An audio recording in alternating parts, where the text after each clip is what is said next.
Hello everyone, this is Prachi. Welcome to our channel selection mate. कैसे हैं आप सभी?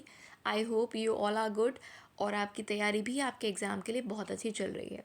तो बहुत लोगों का ये क्वेश्चन था, पूछ रहे हैं बहुत से लोग कि कैसे अगर हम DSSS की तैयारी विदाउट पेड बैच या पेड कोचिंग ज्वाइन की नहीं कर सकते। तो मेरा एक ही जवाब है, बिल्कुल आप कर सकते हो, लेकिन उसके लिए कुछ कंडीशंस हैं। ठीक है, तो थोड़ा सा वीडियो ये आज बड़ा हो सकता है, लेकिन मैं छोटा करने की इसको कोशिश करूँगी, है ना। लेकिन जो पॉइंट्स मुझे आपको समझाने हैं वो मैं ज़रूर समझा के जाऊँगी। वो लोग इस वीडियो को देख सकते हैं जिन्होंने अभी तक कोई बैच परचेज़ नहीं किया है। जिन्होंने कर लिया है वो अपना टाइम ना वेस्ट करें तो बेहतर है। तो जिन्होंने कोई भी बैच ज्वाइन नहीं किया है और वो सोच रहे हैं कि करें या ना करें, तो ये वीडियो उनके लिए ज़्यादा बनाया है मैंने, जिससे आप लोगों को मैं एक आइडिया दे पाऊँ कि कैसे आप सेल्फ स्टडी से विदाउट कोचिंग DSSS का, TGT का या PGT का एग्ज़ाम क्लियर कर सकते हो। तो चलिए फिर आज का वीडियो शुरू करते हैं। विदाउट कोचिंग, है ना। सबसे पहले आपने देखी जो PGT वाले एस्पिरेंट्स हैं, फॉर्म फिल उन्होंने कर दिया होगा, और TGT वाले भी अपना फॉर्म फिल कर दीजिएगा जिस भी पर्टिकुलर सब्जेक्ट के लिए वो जाना चाहते हैं। उसके फॉर्म फिल करने के बाद स्टेप क्या होता है? नेक्स्ट स्टेप होता है कि आप सिलेबस को बहुत अच्छे से समझो। मैं TGT और PGT दोनों की यहाँ पर बात कर रही हूँ। दो पार्ट आपके पेपर में आते हैं, एक आता है पार्ट ए और एक आता है पार्ट बी। पार्ट ए में 5 सब्जेक्ट होते हैं, GA, इंग्लिश, हिंदी, मैथ्स और रीजनिंग। और पार्ट बी में आपका सब्जेक्ट होता है, ठीक है। TGT में 100 नंबर का और PGT में 200 नंबर का। ध्यान से सुनिएगा, ये सिलेबस जो है ना पार्ट ए का DSSS बताता है कि क्या क्या टॉपिक्स आपको पढ़ने हैं। तो ये तो आपके सामने बिल्कुल क्लियर है पार्ट ए की दिशा, कि आपको क्या क्या टॉपिक्स पढ़ने हैं। DSSS का सिलेबस आपको हमारे टेलीग्राम चैनल पर मिल जाएगा पार्ट ए का, जिसका लिंक डिस्क्रिप्शन में है। उसके आप सेक्शन में जाएंगे फाइल्स के, तो वहाँ पर आपको इमेजेस में या फाइल्स में मिल जाएगा, ठीक है। मैं दोबारा भी डाल दूँगी, वहाँ पर मैसेज कर देना, ठीक है। तो ये DSSS के मैसेज, जो DSSS का पार्ट ए का सिलेबस है, आपको गूगल पर भी मिल जाएगा, जो DSSS खुद बताता है। पार्ट बी यानी आपके सब्जेक्ट का जो सिलेबस है ना, वो DSSS नहीं बताता है। लेकिन 3-4 बार जो DSSS का पेपर हुआ है, उसमें क्या पैटर्न देखा गया है? ये पैटर्न देखा गया है कि कभी तो 9th 10th से ज़्यादा पूछा गया है, 11 12 से थोड़ा कम, और फिर थोड़ा बहुत ग्रेजुएशन का। फिर कभी ये देखा गया है कि 11 12 से ज़्यादा पूछा गया है 9 10 से, उसके बाद और फिर ग्रेजुएशन से थोड़ा बहुत। और कभी कभी ये भी देखा गया, जैसे लास्ट ईयर में मैं मैथ्स के एग्ज़ाम की बात करूँ जो लास्ट टाइम हुआ था, उसमें ग्रेजुएशन का काफ़ी पोर्शन पूछा गया था, उसके बाद 11 12, उसके बाद 9 10। तो इससे हमें क्या सीखने को मिलता है? इससे हमें सीखने को मिलता है कि इससे बाहर तो नहीं जाएगा ना। हाँ, जो PG वाले हैं, पोस्ट ग्रेजुएशन यानी कि PGT वाले, उनके लिए थोड़ा उनको PG का भी पढ़ना होता है। तो क्या 9 10 11 12 ग्रेजुएशन और PGT वालों के PG का जो उनका सिलेबस है, अब इससे बाहर तो नहीं पूछेगा ना। अब अगर मैथ का पेपर है तो वो इंग्लिश थोड़ी ना पूछेगा, इंग्लिश का है तो हिंदी थोड़ी पूछेगा, पूछेगा तो मैथ्स। तो एक बात तो बिल्कुल यहाँ से क्लियर हो जाती है कि 9th से लेकर ग्रेजुएशन आपको कवर करना है। उसमें भी मैं सारे सब्जेक्ट्स के लिए बात बता रही हूँ, उसमें भी आपको क्या करना है, 9th से लेकर ग्रेजुएशन आपको कवर करना है। उसमें भी 9th से लेकर जो 12th का है ना, वो कंप्लीट कवर करना है। कंप्लीट यानी कि सारा और बहुत अच्छे से। 9th से लेकर 12th तक आप जिस भी सब्जेक्ट से बिलोंग करते हो, उसकी NCERT बुक हैं या कोई और भी बुक्स आपके पास हैं, कोई क्वेश्चन पेपर्स हैं, 9th से 12th तक पूरा बहुत अच्छे से करना है तैयार। उसके बाद ग्रेजुएशन के आपके सब्जेक्ट में जो भी चुनिंदा टॉपिक्स हैं, इम्पॉर्टेंट टॉपिक्स हैं, वो आपको करने हैं। अब ये आपको कैसे पता चलेंगे? अब मैथ्स के तो मैंने बता दिए हैं क्योंकि मेरा सब्जेक्ट है, तो मैथ्स के मैंने आपको सारे टॉपिक्स बता दिए हैं। ग्रेजुएशन के भी 9 10 11 12 सब के क्या आपको करने हैं। 9 से 12 तो आपको सारा ही करना है। ग्रेजुएशन के मैंने मैथ्स के टॉपिक बता दिए कौन कौन से आपको करने हैं।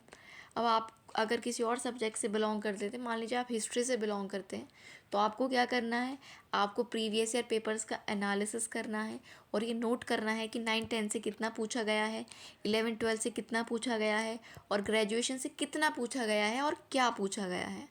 9 10th से क्या पूछा गया है ये इंपॉर्टेंट है, पर वो तो फिर भी आपको सारा ही करना है। सबसे ज़्यादा इंपॉर्टेंट है कि ग्रेजुएशन से कौन कौन से टॉपिक्स पर बार बार क्वेश्चन आए हैं वो नोट करिए और उनको पढ़िए।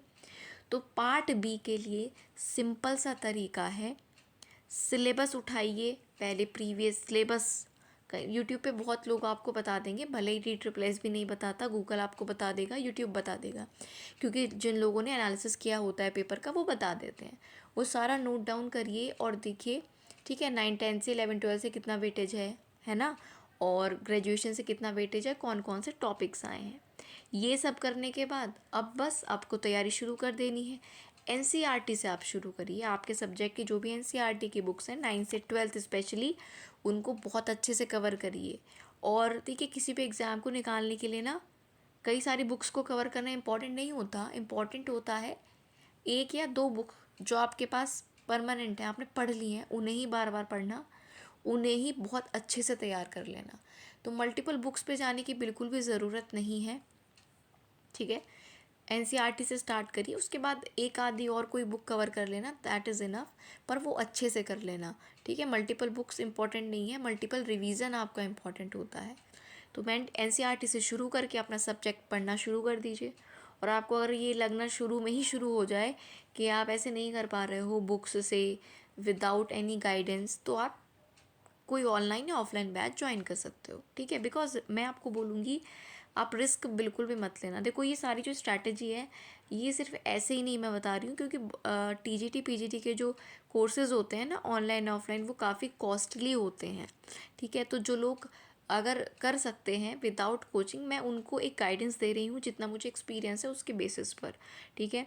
तो अगर आप अफोर्ड कर सकते हो तो आप बिल्कुल रिस्क मत लो, है ना, कि एग्ज़ाम में क्या आ जाए। या अगर आप बिल्कुल ही डेडिकेटेड पर्सन हो तो ऑफ कोर्स आप विदाउट कोचिंग निकाल सकते हो पेपर। लेकिन अगर आपको कहीं भी किसी भी पॉइंट पर लगे ना कि नहीं हो पा रहा है, तो आप बैच लेकर लेकिन बैच लेना तभी तब आप पढ़ पाओ। ये नहीं कि बैच ले लिया, क्लासेस बढ़ती जा रही हैं, आप देख नहीं रहे हो, उनको पढ़ नहीं रहे हो। तो अपना मन बना के ना, पक्का करके तभी बैच भी लेना और तभी पढ़ने भी बैठना। अदरवाइज़ आप कुछ नहीं कर पाओगे, बैच लेके भी नहीं पढ़ पाओगे। तो देखो, क्योंकि एग्ज़ाम आपका 3 से 4 महीने में हो जाएगा, तो रिस्क लेने की बिल्कुल ज़रूरत नहीं है। जो अफोर्ड कर सकते हैं वो बैच के लिए बिल्कुल बेझिझक जा सकते हो, क्योंकि अच्छे से पढ़ने से मतलब है, सिलेक्शन लेने से मतलब है। फिर आप सारी चीज़ें कवर कर लोगे तब आपकी जॉब लग जाएगी, ठीक है। तो बात आ जाती है फिर से, तो ये वीडियो उनके लिए है जो अफोर्ड नहीं कर सकते, पहले जो अफोर्ड नहीं कर सकते, दूसरा वो लोग जिनकी बेसिक्स क्लियर हैं और उनकी ठीक ठाक समझ है और वो सेल्फ स्टडी भी अच्छे से कर लेते हैं। ऐसा है ना, आजकल ऑनलाइन के ज़माने में सेल्फ स्टडी करना लोगों ने कम कर दिया है, ठीक है। तो उस बेसिस पर उनको एक कहना चाहिए ना कि धक्के मारने वाला चाहिए होता है, गाइडेंस देने वाला चाहिए होता है, जो रोज़ उनको मोटिवेट करे, रोज़ बोले, रोज़ पढ़े। तो भाई ऐसे लोग बिल्कुल बैच ज्वाइन कर सकते हैं। लेकिन जिनको लगता है कि उनके बेसिक्स क्लियर हैं, वो सेल्फ स्टडी अच्छे से कर सकते हैं, किताबों से पढ़ना उनको पसंद है, तो ये सब आपके लिए स्ट्रैटेजी मैं बता रही हूँ, तरीका बता रही हूँ, इसको आप फॉलो कर सकते हो, ठीक है। तो पार्ट बी मैंने आपको सब्जेक्ट बता दिया है कि NCERT से शुरू करिए, पढ़िए, हर चीज़ को अच्छे से कवर करिए। और बिल्कुल एग्जैक्ट नहीं, पर एक मोटा मोटा टाइम टेबल ज़रूर बना लीजिए कि इतने टाइम ये पढ़ना है, इतने टाइम ये पढ़ना है। सब्जेक्ट को बदल बदल के पढ़ो। अब आप कहोगे मेन सब्जेक्ट को कैसे बदल के पढ़ें, आपके पास 5 सब्जेक्ट और हैं जो आपको जनरल पार्ट में पढ़ने हैं, ठीक है। तो बदल बदल के पढ़ने से ना आप बोर नहीं होते हो, माइंड फ्रेश होता रहता है, इसलिए मैंने बोला। तो एक मोटा मोटा सा रफ टाइप का एक टाइम टेबल बना लो कि इतनी देर ये पढ़ना है, इतनी देर ये पढ़ना है, और उसको फॉलो करने की कोशिश करो। अब मैं पार्ट ए पर आ जाती हूँ। जनरल अवेयरनेस, इंग्लिश, हिंदी और मैथ्स और रीजनिंग, अलग ही वीडियो बनाया है पार्ट ए के लिए कौन सी बुक्स पढ़नी है, तो वो वहाँ से आप प्लीज़ देख लीजिएगा। वो मैं कई 2-3 वीडियोज़ में वो बात बता चुकी हूँ कि विदाउट कोचिंग पार्ट ए के लिए कोई कोचिंग की ज़रूरत नहीं है, किसी को भी नहीं है। जिन्होंने सब्जेक्ट के लिए बैच लिया है उनको भी ज़रूरत नहीं है, पार्ट ए आप खुद से कवर कर सकते हो, ठीक है। तो जो बुक्स मैंने बताई हैं उसका मैं डिस्क्रिप्शन में लिंक डाल दूँगी, वहाँ पर देख लेना, या फिर वीडियोज़ में वो आपको मिल जाएगी। वो बुक्स आप बहुत अच्छे से पढ़ लो। फिर क्या करो, फिर वही जो आपको सब्जेक्ट में भी करना है, प्रैक्टिस।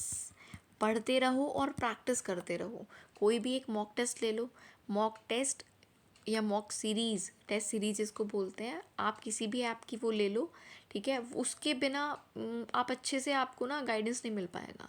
ठीक है, टेस्ट सीरीज़ आपको ज़रूर लेनी है। टेस्ट सीरीज़ में प्रीवियस ईयर कैसे क्वेश्चन पूछे गए हैं, कैसे पूछे जा सकते हैं, आप जब टेस्ट दोगे तो आपका टाइम मैनेजमेंट भी अच्छा होगा। बहुत सारे फ़ायदे होते हैं टेस्ट सीरीज़ के या टेस्ट देने के। ठीक है, तो कोई भी मैं हमेशा रिकमेंड करती हूँ टेक्स्ट बुक को, बिकॉज़ वो अफोर्डेबल है और उस पर सब कुछ मिलता है। सिर्फ टीचिंग एग्ज़ाम का ही नहीं, हर एग्ज़ाम का बहुत अच्छा मटेरियल वहाँ पर मिलता है और क्वेश्चंस भी वहाँ पर एग्ज़ाम लेवल के ही आपको देखने को मिलते हैं। अपने एक्सपीरियंस पर मैं आपको ये चीज़ बता रही हूँ। अदरवाइज़ अड्डा है और भी ऐप्स हैं टीचर्स की, चैनल्स की, उन एग्ज़ाम पूरा बहुत सारी ऐप्स हैं, उनसे आप जो है टेस्ट सीरीज़ ले सकते हो। लेकिन टेस्ट सीरीज़ आपको ज़रूर रखनी है, मॉक टेस्ट आपको ज़रूर लगाने हैं। तो इनकी बुक्स मैंने आपको बता दी हैं। बुक्स के अलावा क्या करनी है, प्रैक्टिस। अपना सब्जेक्ट पढ़ लिया है, उसके बाद उसकी भी क्या करनी है, प्रैक्टिस करनी है। तो सिंपल सी चीज़ है, आपने एनसीईआरटी से शुरू करना है अपने सब्जेक्ट को। और जो पार्ट 1 है उसके लिए मैंने आपको बुक्स बता दी हैं, वो वीडियो आप देख लेना, छोटा सा वीडियो है। बुक्स के नाम नोट करके जो है वीडियो छोड़ देना, कंप्लीट देखना ज़रूरी नहीं है।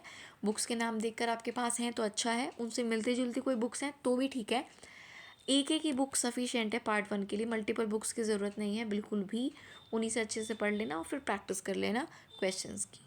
तो ये आपका एक छोटा सा मैंने आपको आइडिया दिया है कि कैसे आप अगर खुद से पढ़ाई करके पेपर निकालना चाहते हो तो बिल्कुल निकाल सकते हो। और अगर आप किसी टीचर से पढ़ना चाहते हैं, ठीक है, आपको एक मोटिवेशन चाहिए, रोज़ चाहिए उस तरीके से, है ना, कि आपको कोई गाइड करता रहे एक लगातार, है ना, एग्ज़ाम तक, तो आप बिल्कुल बैच के लिए जाइए। मैं आपको ये बोलूँगी, कहीं पे भी आप अपने आप को कम पाते हैं, लैक लगती है, किसी चीज़ की कमी लगती है, तो जो आपको सही लगता है आप वही करिए। और अगर आपको कोई भी सजेशन चाहिए एग्ज़ाम रिलेटेड तो आप कमेंट बॉक्स में पूछ सकते हो, या फिर डिस्क्रिप्शन में टेलीग्राम चैनल का लिंक है, वहाँ पर जाकर आप अपने डाउट्स को मुझसे पूछ सकते हो। I will try to give the answer of your question. ठीक है, और ये सब मैंने आपको अपने एक्सपीरियंस की बेसिस पर बताया है, और हवा में तीर मारने वाली कोई बात नहीं है।